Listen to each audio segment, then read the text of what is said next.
Bonjour, je vous propose aujourd'hui qu'on analyse le recours qui a été fait par la NUPES devant le Conseil constitutionnel à l'encontre de la loi qui porte réforme de l'assurance chômage. Déjà, la première chose qu'on peut dire, c'est qu'on peut saluer la NUPES d'avoir fait ce recours parce que l'autre opposition à droite de l'hémicycle n'a pas saisi cette opportunité. Ce qui montre que pour elle, le contenu de cette loi n'est finalement peut-être pas aussi critiquable qu'il l'est. Donc, félicitant la NUPES d'avoir fait ce recours. Ce recours, il est perfectible, donc je vais vous montrer qu'il y avait peut-être d'autres arguments qu'on aurait pu invoquer, mais je trouve qu'il est intéressant, d'accord, et au moins il a le mérite d'exister. Donc reprenons un peu tout ce qui est évoqué dedans. La première chose donc qu'on nous rappelle, c'est donc les valeurs constitutionnelles à l'aune desquelles on va examiner en fait la constitutionnalité de la loi.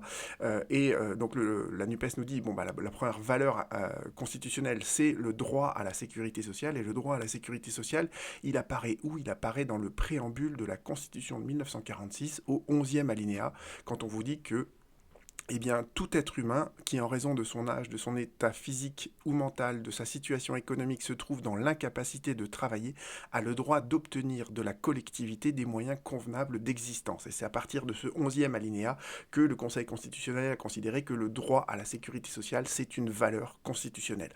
L'autre grand principe qui va être mobilisé tout au long de ce recours, c'est le principe d'égalité devant la loi, principe d'égalité donc qui découle évidemment de la déclaration de 1789.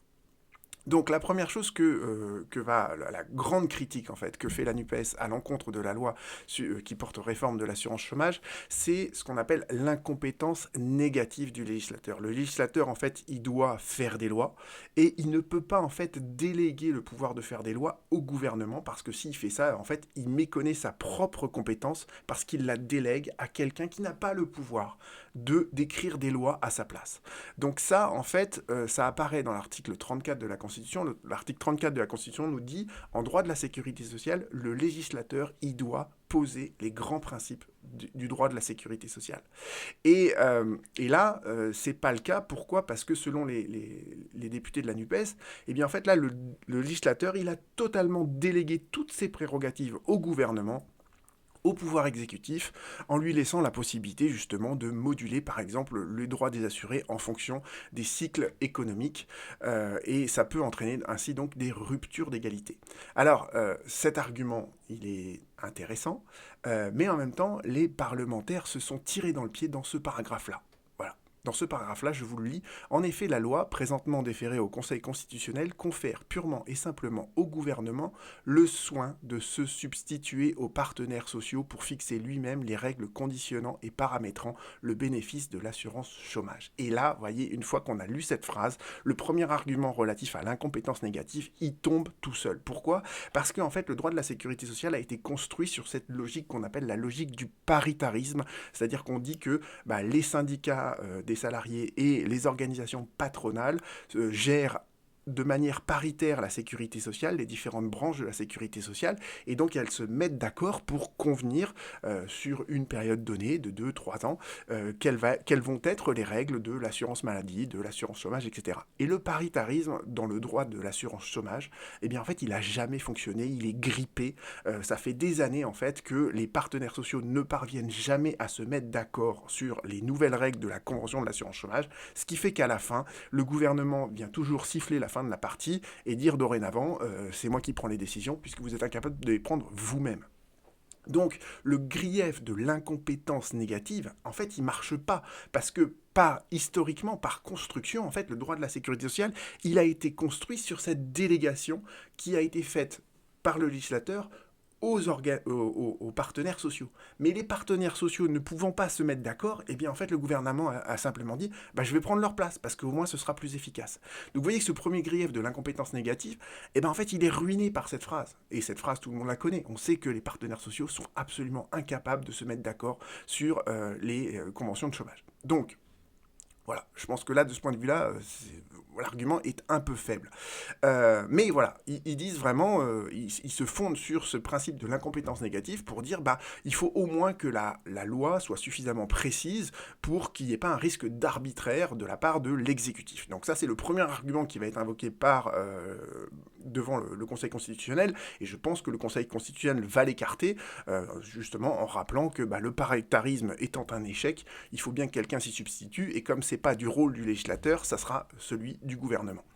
Euh, donc là, ils reprennent encore à nouveau donc, cet argument sur le paritarisme, d'accord. Donc il est reformulé, vous voyez, une deuxième fois.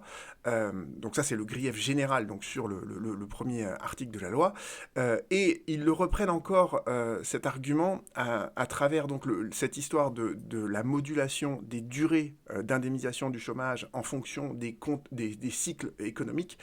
Ils disent en plus, cette modulation-là, elle porte atteinte en fait au caractère contributif des prestations de l'assurance chômage. Alors, qu'est-ce que ça veut dire le caractère contributif des prestations de l'assurance chômage? Ça veut dire qu'en fait, vous bénéficiez des allocations chômage pour une certaine durée et pour un certain montant, parce que préalablement, vous avez cotisé sur votre salaire à hauteur d'un certain montant de cotisation. Et c'est ce qui est mentionné ici, d'accord. Le salarié, il acquiert ses droits au chômage parce que tous les mois, on va prélever 4,5% sur les cotisations patronales, et jusqu'en 2018, on prélevait 1% sur les cotisations salariales. Et donc vous voyez que en fait, ces droits, ils se constituent au fil du temps, et au moment où le salarié est licencié, au moment où il veut toucher le chômage, et on va calculer ces droits en fonction de toutes les périodes de cotisation antérieures. Et ce que disent les parlementaires, c'est que cette histoire de contracyclicité, où on va diminuer ou augmenter la durée de l'indemnisation, eh bien ça porte atteinte au caractère contributif, au caractère assurantiel des allocations chômage. Alors bon, de ce point de vue-là, il faudra voir comment les décrets vont appliquer ça, mais d'ores et déjà, il a déjà été dit que, vous voyez, par exemple, les nouvelles règles ne s'appliqueront pas à ceux qui ont déjà liquidé leurs droits au chômage. Pourquoi ? Parce que la loi, elle ne peut pas être rétroactive, et les décrets ne peuvent pas l'être non plus.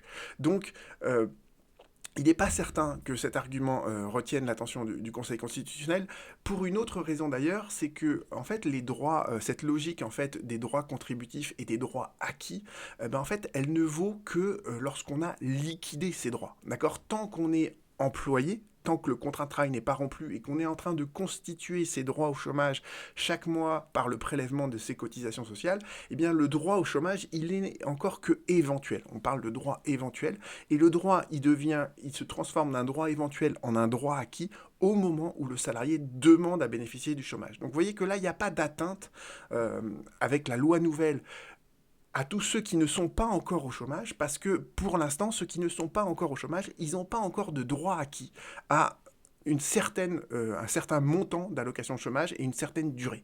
Donc ce droit sur la durée et sur le montant, c'est juste des droits éventuels, et pour l'instant, en fait, comme il n'y a pas de droit acquis, eh bien, le législateur peut parfaitement, pour le futur, modifier en fait l'étendue de droits qui n'ont pas été encore réalisés selon les termes juridiques qu'on emploie là-dessus. Dernier grief, c'est sur l'atteinte au principe de fraternité. Le principe de fraternité, il est très très large, donc je ne vais pas rentrer là-dedans. Bon, ça me paraît un peu... je suis pas sûr qu'ils obtiennent gain de cause là-dessus, pour te dire.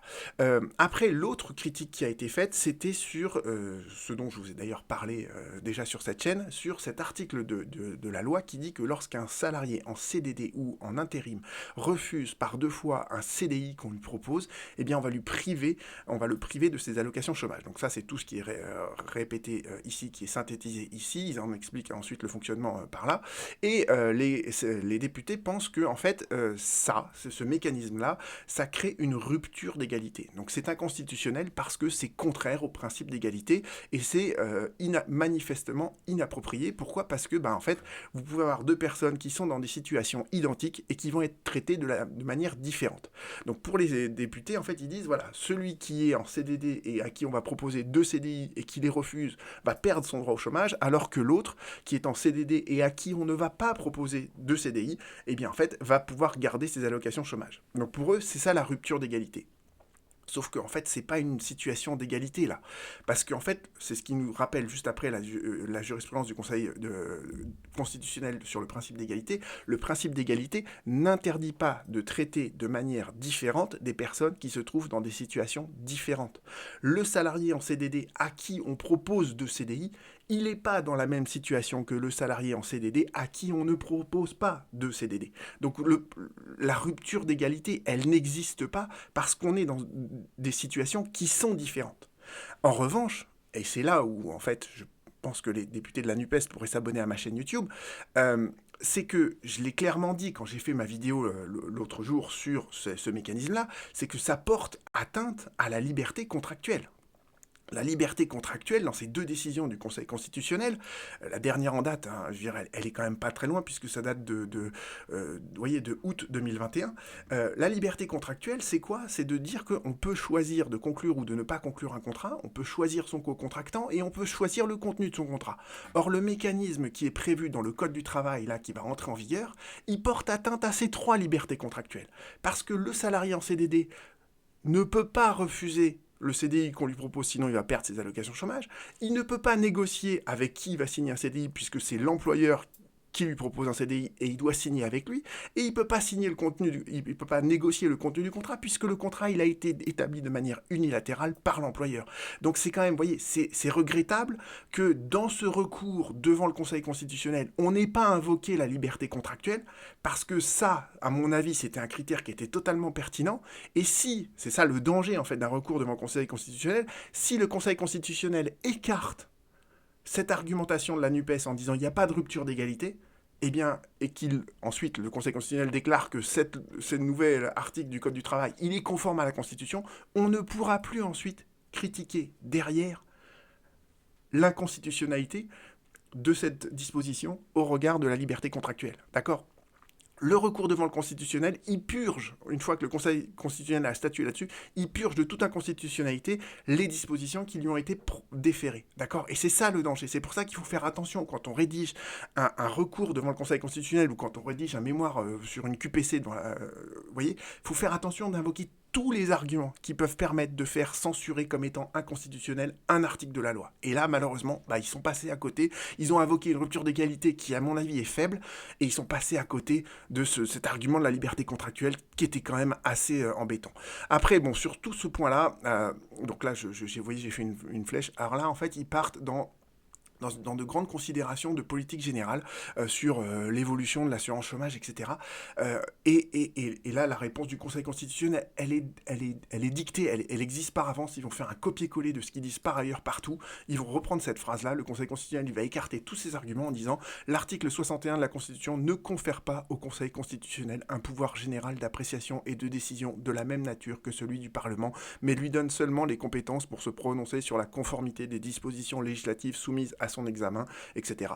D'autrement dit, le Conseil constitutionnel, c'est pas un législateur bis, d'accord? Si le Parlement a décidé de quelque chose, eh bien, le Conseil constitutionnel va pas revenir sur toute l'évolution de l'assurance chômage. Donc tout ce passage-là, à mon avis, bon, ça coûte rien de le mettre, mais c'est pas non plus, c'est pas fracassant, d'autant qu'il souligne bien, hein, à ce moment-là, eh bien, en fait, depuis 2018, eh bien, en fait, on a supprimé la cotisation salariale de l'assurance chômage, ce qui fait qu'à l'heure actuelle, l'assurance chômage, elle est exclusivement financée par les cotisations des employeurs et par la CSG.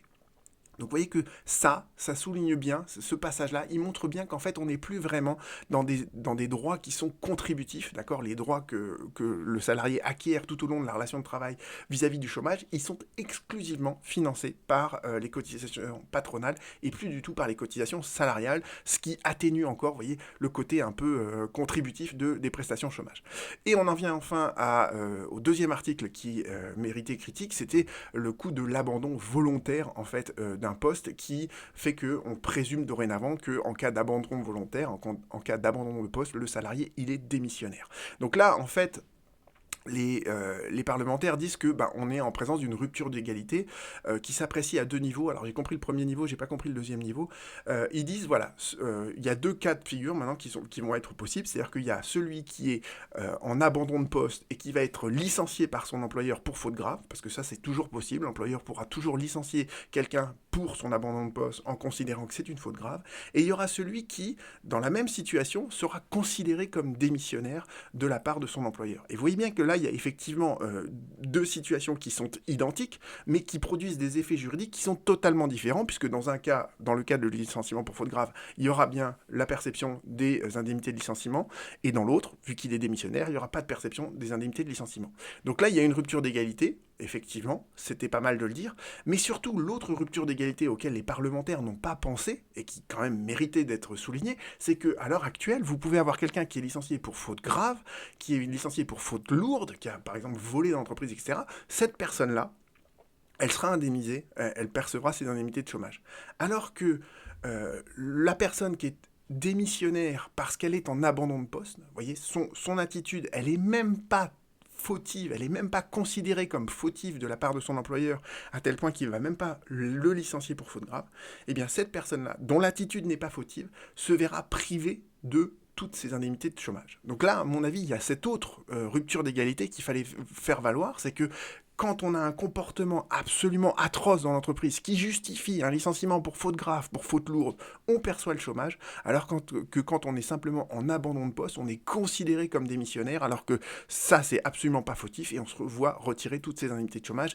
Là, il y avait une autre rupture d'égalité qui aurait pu être mise en avant, à mon sens. Voilà, donc ce recours, il existe, c'est bien qu'il existe, parce que de l'autre côté, l'autre opposition n'a rien fait de ce point de vue-là. Il était sans doute perfectible. On va voir ce que nous dit le Conseil constitutionnel et je commenterai la décision, bien évidemment. À bientôt.